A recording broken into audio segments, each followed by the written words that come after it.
Shalom, on a vu la dernière fois, on a commencé la liste des choses qui font perdre la mémoire de Torah. Et on avait dit qu'il y a une mitzvah de faire attention, de ne pas faire ces choses-là afin d'avoir une bonne mémoire de Torah. Le Zohar, c'est pas marqué, j'avais cité les choses qui étaient écrites dans la Gemara traité Horayot, page 13. Donc le fait de ne pas manger des olives, ou au contraire que manger de l'huile d'olive, c'est bien. Il y a une chose qui n'est pas écrite dans cette Gemara. La source, c'est le Zohar HaKadosh et le Rabbi Chaim Palachi, un des grands rabbins Sfarad, il y a 1 siècle et demi, 2 siècles environ en Turquie. Il écrit cela dans son livre Kaf HaChaim. Il écrit de ne pas manger des noix. D'accord ? C'est le seul rabbin qui écrit cela, mais néanmoins dans les livres concernant la mémoire, il rappelle cela.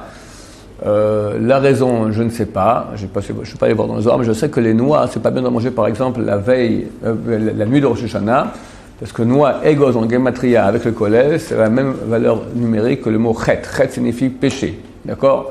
Donc ça contient des forces négatives qui peuvent faire oublier la Torah. Et là, je n'ai pas de combine comme j'avais pour les olives. Que penser pour éviter l'effet négatif des noix? Mais vu que c'est pas aussi clair, vu que c'est pas écrit dans la Gemara, donc quelqu'un qui a une vraie grande envie de manger des noix, bon, on peut fermer les yeux, c'est pas si grave que cela. Par contre, toujours écrit dans la Gemara, dans le traité Horayot, page 13, il est écrit qu'il n'est pas bien de manger du cœur d'un animal.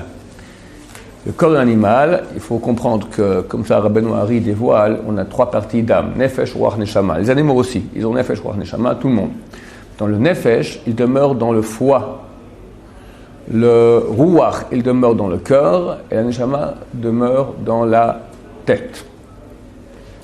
Le cœur étant la partie la plus vive qu'il y a chez nous.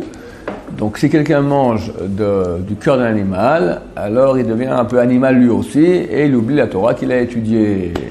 Et les décisionnaires ont écrit que si c'est valable pour le cœur, ça le vaut aussi.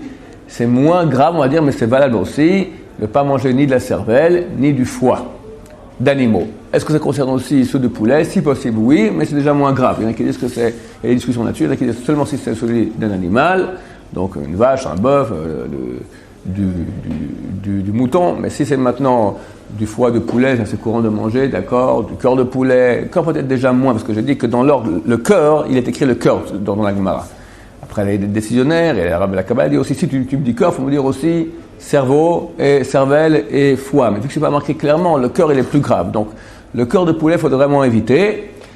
La cervelle, le foie d'animaux, si possible, éviter aussi. Ceux qui ont besoin pour la santé de manger du foie, ils mangent sans problème. Et le plus cool, ce sera le foie de poulet. Mais aussi, celui qui veut vraiment faire attention, c'est bien aussi de ne pas en manger. Oui. Pourquoi Rosh Hashanah, alors on nous demande de manger du cœur de bœuf?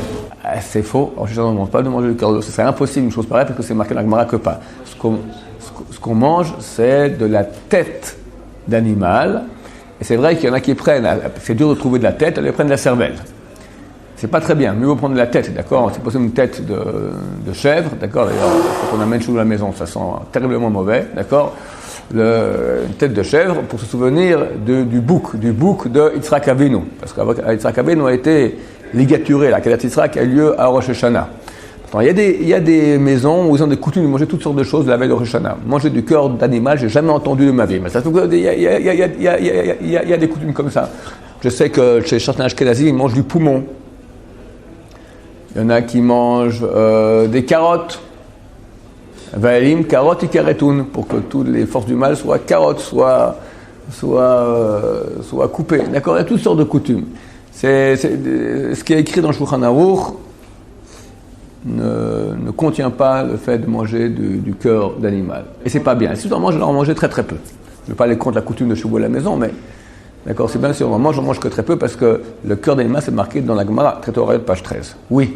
Un truc comme l'olive où on dit une phrase et on peut le manger? Non. Pour toutes les combines que je veux dire maintenant concernant l'oubli, la seule fois où il y a une combine contre, c'est la pensée contre l'olive. Tout le reste, c'est sans appel, d'accord? Il n'y a pas de combine pour amener la mémoire.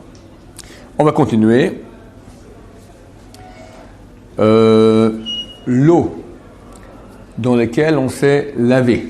D'accord? Quelqu'un s'est lavé les mains, quelqu'un s'est lavé les pieds, s'est lavé les oreilles, je ne sais pas, d'accord? Il reste un peu d'eau.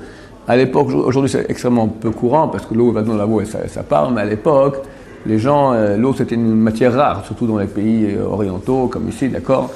Alors il est interdit de boire cette eau-là, une eau dans laquelle on s'est lavé, qu'on utilisait pour se laver, parce que ça enlève la mémoire.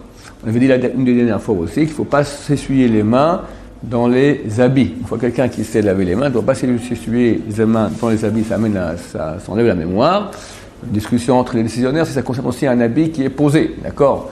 Tu as par exemple, je sais pas, tu as une robe de chambre, tu sais, il y a des robes de chambre un peu comme dans les hôtels, en serviette un peu comme ça, tu la mets, alors c'est clair que tu ne peux pas maintenant te laver les mains et t'essuyer dedans, mais maintenant elle est posée, elle est suspendue au cintre, d'accord? Est-ce que tu peux maintenant te laver les mains et t'essuyer dedans? C'est comme une serviette, mais vaut pas, d'après certains avis, même quand l'habit il est pas sur toi, c'est pas bien de s'essuyer dessus. Baruch Adonai, l'Olam Amen va Amen.